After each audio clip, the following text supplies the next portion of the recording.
അങ്ങനെ ഇപ്പോൾ ട്രൈറ്റോണിൻ്റെ ഇൻഹ്യൂമൻസിൻ്റെ നാടായ അറ്റലാനാണ് തൻ്റെയും ബാക്കിയുള്ളവരുടെയും മുകളിൽ പറന്നു നിൽക്കുന്നതെന്ന് കണ്ട് സ്പൈഡർമാനും ബാക്കിയുള്ളവർ അത്ഭുതപ്പെട്ട് നിൽക്കെ ഇപ്പോൾ അറ്റലാൻ എന്ന സിറ്റിയുടെ ഉള്ളിൽ നിന്നും ഒരു ഹോളോഗ്രാം ടെക്നിക്ക് ഉപയോഗിച്ച് ഇൻഹ്യൂമൻസിൻ്റെ റാണിയായ മെഡ്യൂസ ഇപ്പോൾ ഭൂമിയിലുള്ള എല്ലാവരോടുമായി കുറച്ച് കാര്യങ്ങൾ വിളിച്ചു പറയുകയാണ്.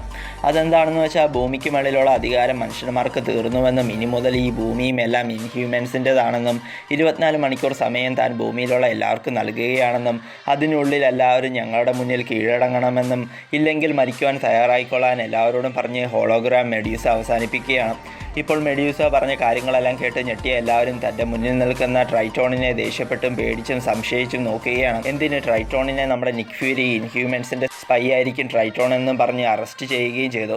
ഞങ്ങൾ ഇൻഹ്യൂമൻസിന് ശരിക്കും വേണ്ടത് സമാധാനമാണെന്നും ഞങ്ങൾ പ്രശ്നമുണ്ടാക്കുവാൻ താല്പര്യമില്ലാത്തവരാണെന്നും പക്ഷേ ഇപ്പോൾ സംഭവിച്ചതിനെപ്പറ്റി തനിക്കൊന്നും അറിയില്ല എന്ന് ട്രൈറ്റോൺ നിക് ഫ്യൂരിയോട് പറഞ്ഞുവെങ്കിലും അതൊന്നും നിക് ഫ്യൂരി വിശ്വസിക്കുന്നില്ല.